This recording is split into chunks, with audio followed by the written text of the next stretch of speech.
નમસ્કાર મિત્રો, social work study guide ચેનલમાં આપ સૌનું હાર્દિક સ્વાગત છે. ઘણા મિત્રોની રિક્વેસ્ટ હતી કે મેડમ તમે જે મેડિકલ સોશિયલ વર્કર માટે MCQsનો વિડીયોઝ બનાવ્યો છે એવી જ રીતે ફિલ્ડ ઓફિસર માટે પણ તમે વિડીયો બનાવો.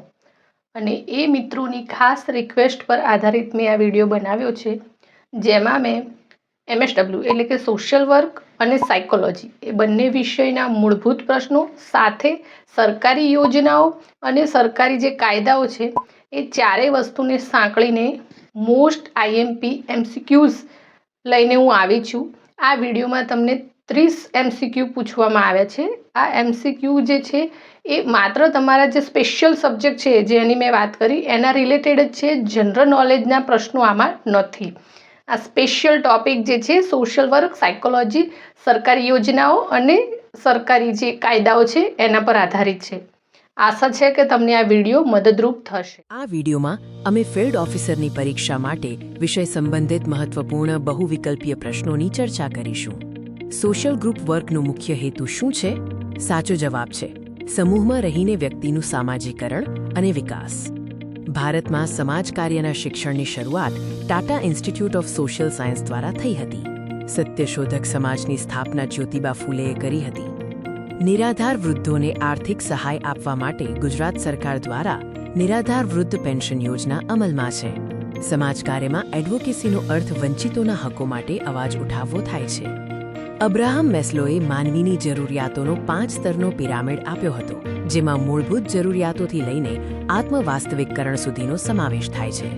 મનોવિજ્ઞાનની પ્રથમ પ્રયોગશાળા વિલ્હેમ વુન્ડ દ્વારા સ્થાપવામાં આવી હતી. બાળકના વિકાસના તબક્કાઓનો સિદ્ધાંત, જેને કોગ્નેટિવ ડેવલપમેન્ટ કહેવાય છે, તે જીન પિયાજે દ્વારા આપવામાં આવ્યો હતો. માનસિક વયનો ખ્યાલ આલ્ફ્રેડ બીને દ્વારા રજૂ કરવામાં આવ્યો હતો. JB વોટસનને વર્તનવાદના પિતા કહેવામાં આવે છે. માનવ કલ્યાણ યોજના હેઠળ વિવિધ વ્યવસાયો માટે સાધન ટૂલકીટના રૂપમાં સહાય આપવામાં આવે છે. સૂર્યોદય યોજના ગુજરાતમાં ખેડૂતોને દિવસે વીજળી પૂરી પાડવાના હિત માટે શરૂ કરવામાં આવી છે.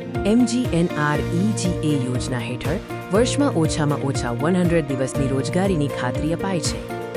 ગુજરાતમાં વિધવા સહાય યોજનાનું નામ બદલીને ગંગા સ્વરૂપા આર્થિક સહાય યોજના રાખવામાં આવ્યું છે. PM કિસાન યોજના અંતર્ગત ખેડૂતોને વાર્ષિક 6,000 રૂપિયાની રકમ મળે છે. ગરીબ રેખા નીચે જીવતી મહિલાઓને મફત ગેસ કનેક્શન ઉજ્જવલા યોજના અંતર્ગત અપાય છે. કુંવરબાઈનું મામેરું યોજના હેઠળ 12,000 રૂપિયાની સહાય આપવામાં આવે છે.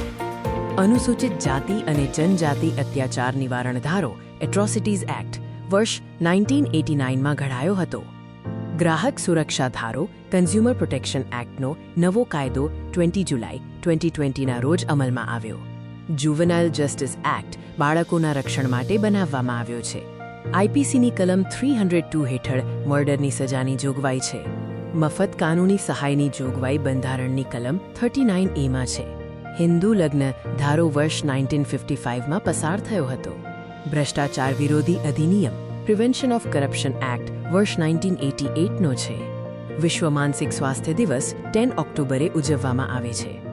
ગુજરાતમાં સ્ટેટ સોશિયલ વેલફેર બોર્ડ ગાંધીનગરમાં આવેલું છે. રાષ્ટ્રીય માનવ અધિકાર આયોગ NHRCનું મુખ્ય મથક નવી દિલ્હીમાં છે. બાળમજૂરી પ્રતિબંધ અને નિયમન અધિનિયમ વર્ષ 1986નો છે. માનસિક રીતે અક્ષમ વ્યક્તિઓ માટે દિવ્યાંગ શબ્દ પ્રયોજવામાં આવે છે. મિશન મંગલમ યોજનાનો મુખ્ય હેતુ સખી મંડળો દ્વારા મહિલા સશક્તિકરણ કરવાનો છે. તૈયારી માટે ગુજરાત સરકારની વેબસાઇટ્સ પરથી નવીનતમ યોજનાઓ જુઓ અને પંચાયતી રાજ અને સામાજિક કલ્યાણના કાયદાઓ પર ધ્યાન આપો. જો તમને આ વિડીયો ગમ્યો હોય તો તમે YouTube અને Instagram પર અમને ફોલો કરી શકો છો.